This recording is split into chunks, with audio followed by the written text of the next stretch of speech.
It's finally here. This is the Volkswagen ID.7 GTX Tourer in King's Red, and this is my full review. Welcome to It's Only Electric. Let's start.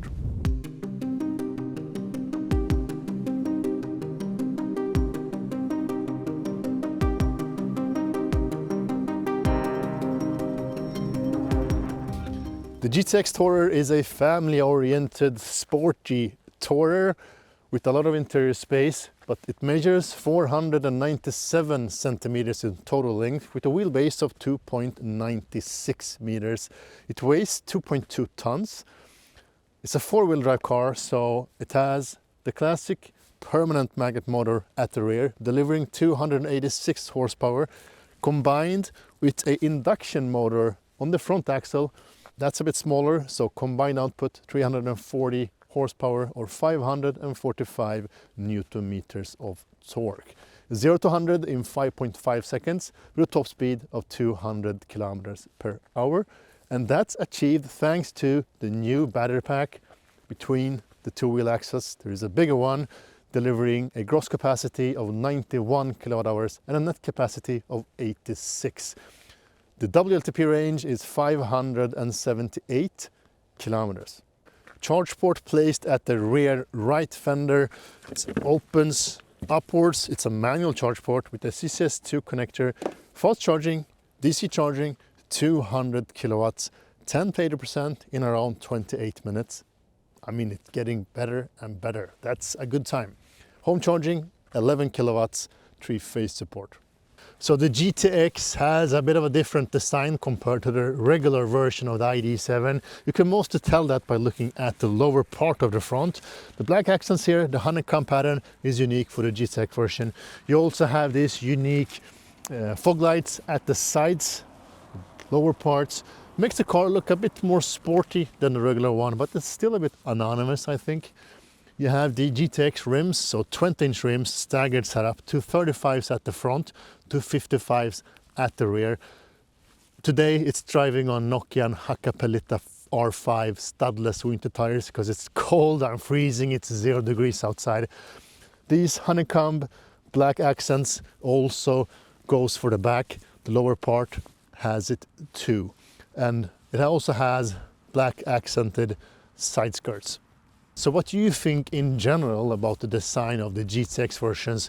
Is it different enough compared to the normal one? Do you like the looks?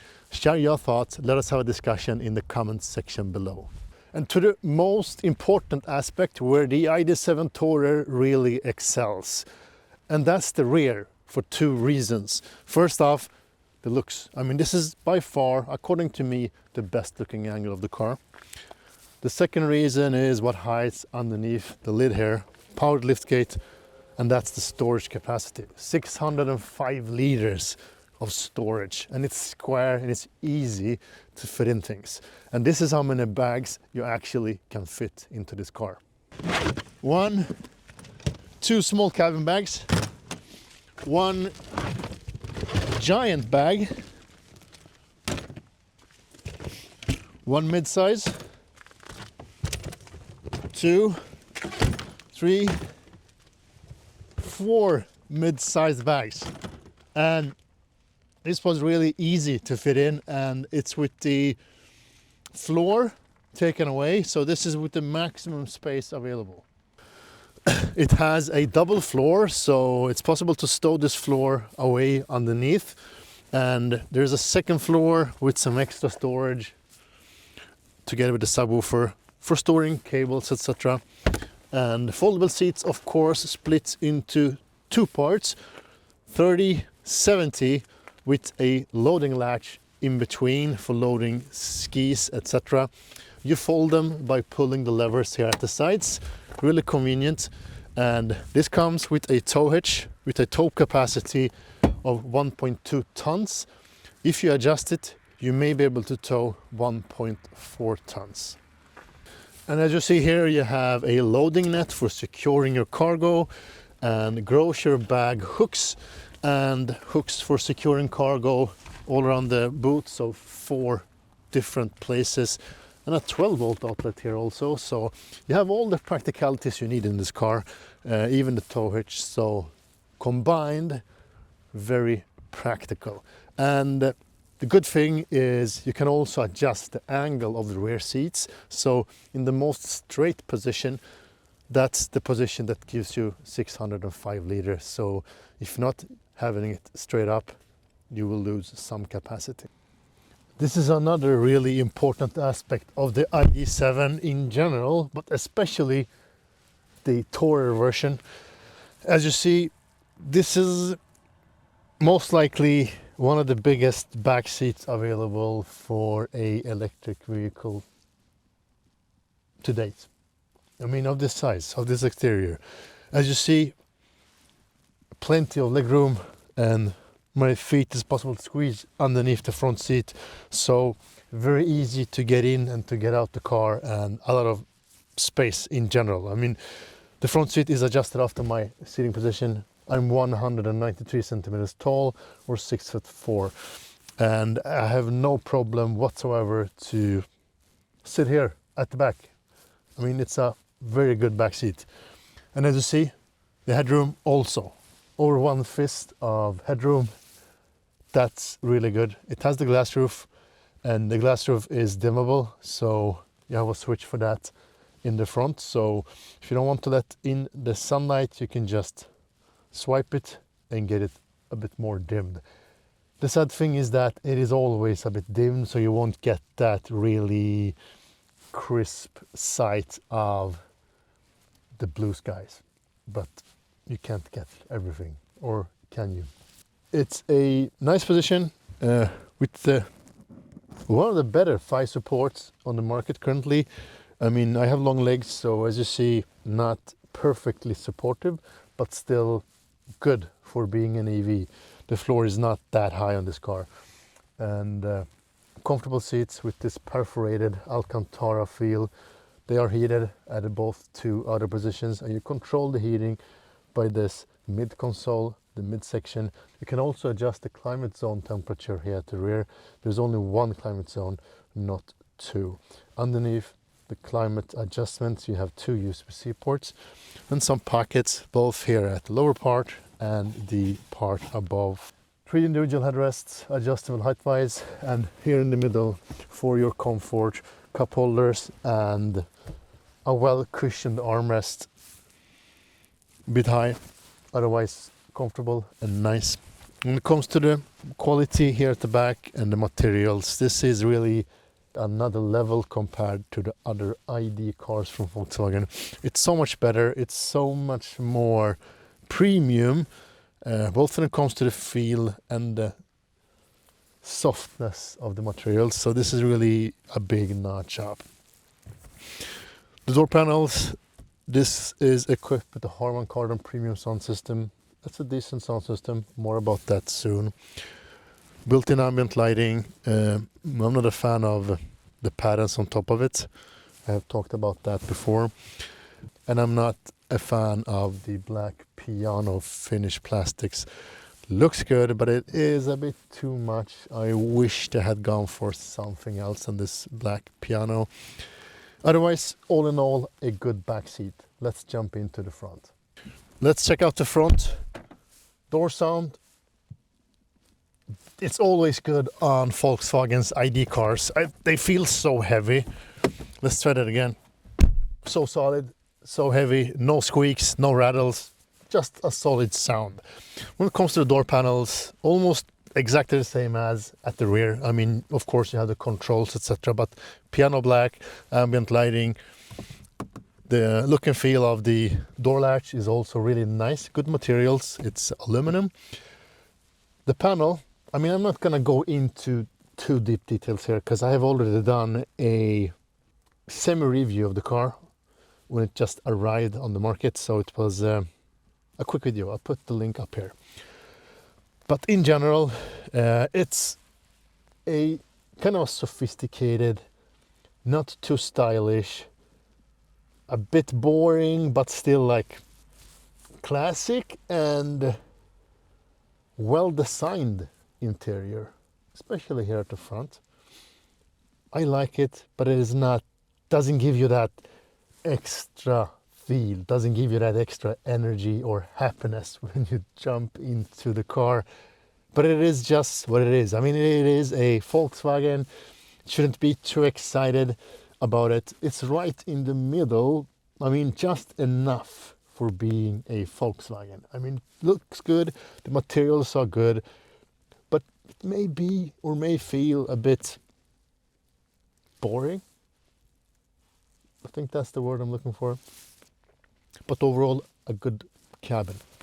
Steering wheel is the same as in the other ID cars.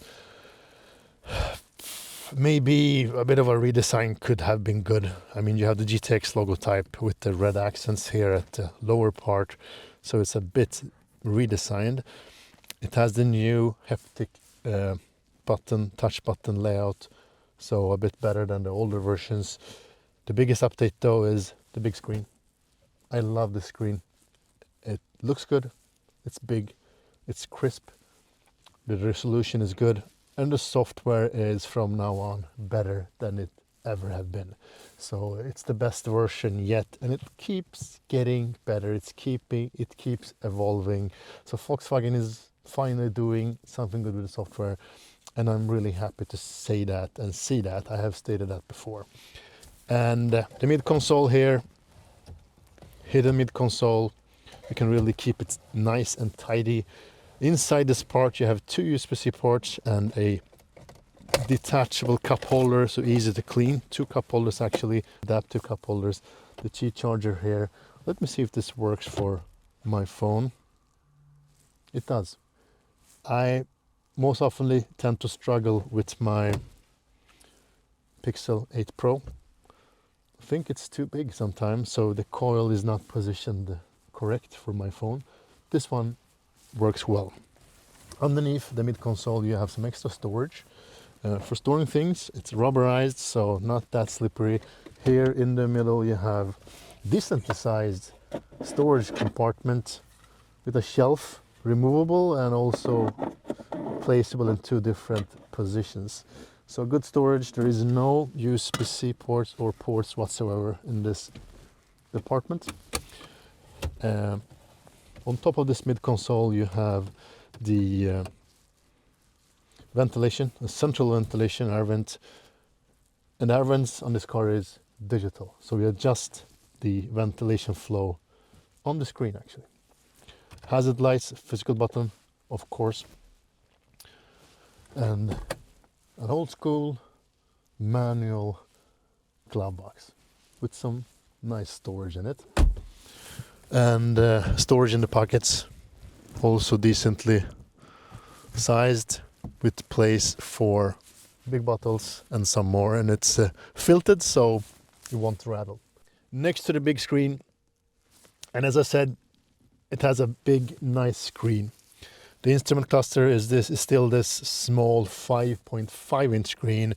Is not as high as in the other models. It's instead of that wider and lower, so it's kind of a wide screen. I think it's too small, but I think it still gives you decent information for being that small, and I rather have it than not.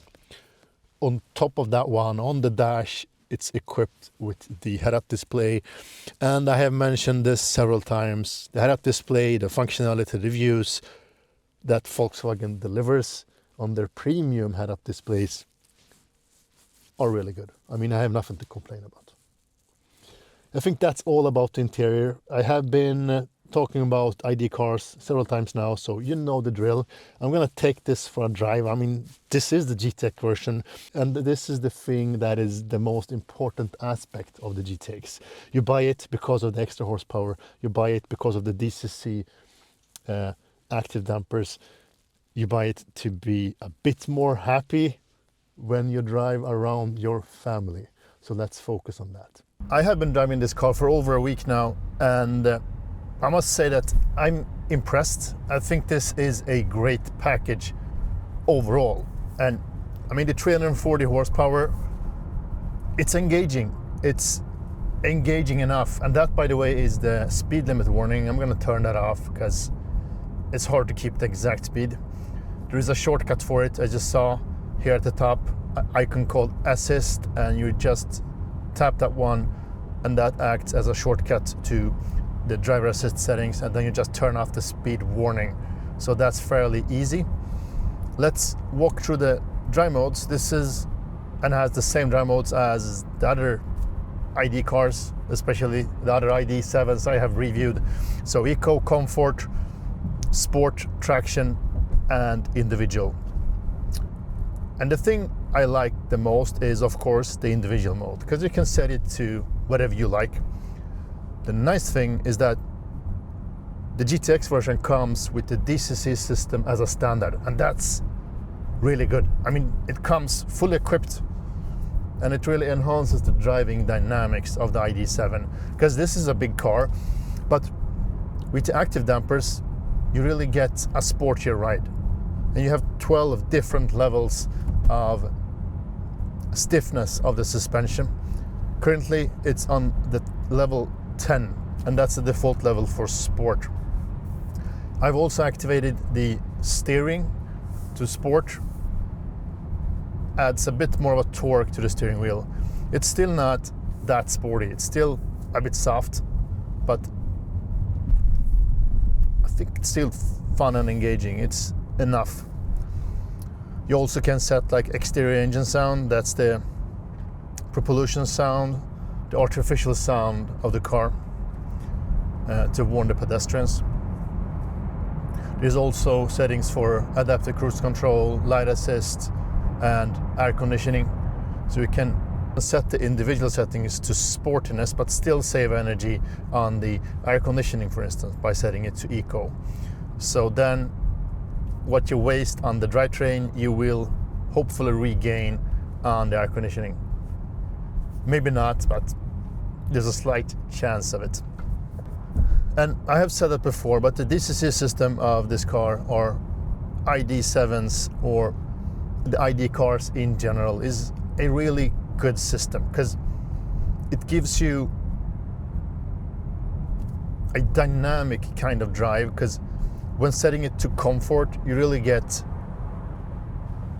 a soft, silent, comfortable ride, and you don't even recognize or need to know that you are riding a GTX, because it's so nice on highways. It's so silent, it's so sophisticated, and it rides so well. This is one of the best, most comfortable cars in the segment, especially for this price point. And this weekend I actually did a big range test, or we did 5 tourings, 5 drivers, took them all the way to Idre, drove 900 kilometers in those cars. And don't miss that video. I'll put the link up here when it's available. But this car really grows on you. At a first look, it may seem a bit boring, especially on the outside. I think it's a bit dull when looking at it. I think they could have made it more dynamic looking. Get rid of some of the bulginess and high waist design. Make it a bit more straight lines, a bit more aggressive looking, because it looks a bit too kind for me, especially the front. The rear is okay. So if you can overlook that and just think of the things you get as a whole in this GTX package. You get the Harman Kardon system, you get the DCC as I mentioned, you get the massage seats, which by the way is so good. It is really nice. I enjoy it so much because it is not only the backside, you also have kind of a pelvis massage, air pillows, cushions underneath your bum. Really nice features, and really lifts the long trips, because it makes it more easy to travel long trips. Other things you get is of course the 4-wheel drive, the bigger rims, 20-inch rims as you saw on the exterior. And all that is for 700,000 Swedish crowns or 65,000 euros. And if you look at what you can get otherwise, what the competition offers, then it stands out as a good offer. I mean, that price is not cheap, but it's cheap compared to the competition. But there's a new competitor in town, and that's the A6 Avant, fully electric car from Audi. And they just revealed that that car starts at 720. So the starting price of that one is as the GTX car as this one. I don't know, that one looks like a better car in general because it's has better charging, it's more powerful, it has a bigger battery pack. But then you need to add on stuff and you only get rear wheel drive, etc. So if you want a fully fledged car with everything in it, this is a good deal. And I tested the charging too. It's one of the best chargers. I mean, it keeps a flat curve. It charges in 28 minutes, 10 to 80%. I've tested that. I know that it can manage that time. And that's not bad at all. That's not bad at all. And the good thing with that is you can achieve that result on a 800 volt Ionity charger or a regular 200 kilowatt 400 volt system charger. You get the same result. And that's the good thing. This car is really easy to charge and it's really easy to achieve those numbers. And you can preheat the battery pack. So back to the driving. When on comfort, the suspension, the DCC, because that's the most important aspects to look at. It's really soft and it's really leaning. You get a lot of body roll. When you stiffen that up to max in this case, it feels quicker. It feels more dynamic. It's a lot stiffer, and most of that, I would say like 80% of that body roll is gone. So it's so two-faced with the DCC system. And this car really needs to have it. Otherwise, it wouldn't be a GTX. So great addition. It gets more nimble, feels quicker, feels more stable when on sport, or more stiffer than sport. Now it's on max.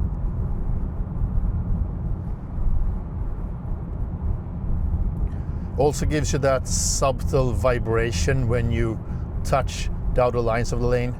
Shows you really nicely on the head-up display too. And the head-up display is also included in the GTX package, at least here in Sweden. So you get everything you need. The good thing is that it is not that brutal throwing you back in the lane. It does, but in a softer way. And it gives you this nice subtle vibration in the steering wheel. It's not directing you, it's kind of more helping you in a more convenient, more friendly way. Not as a boss, more as a friend. I think that's a good description. So I will try to summarize my experience and my view on the ID.7 GTX Tourer. This is a car that really grows on you, because it did on me. At a first glance, I was a bit disappointed about the exterior design, the interior design. I'm not whining about the quality and the premiumness of the car. I think it's well put together. It's a premium build. The materials is nice. It's just a bit boring. It's just a bit numb when it comes to its design language. But when you drive it, when you get used to it, it's really growing. It's a really great package. I mean, the software is fixed, the charging is fixed. Now you also have more power, so it's more engaging to drive. At the same time, it's still very efficient with a bigger battery pack, better range, and it's practical.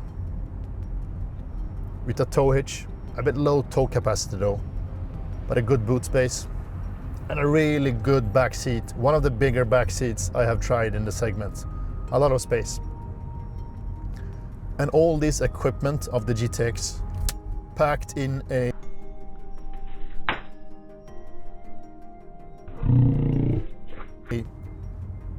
stone chip.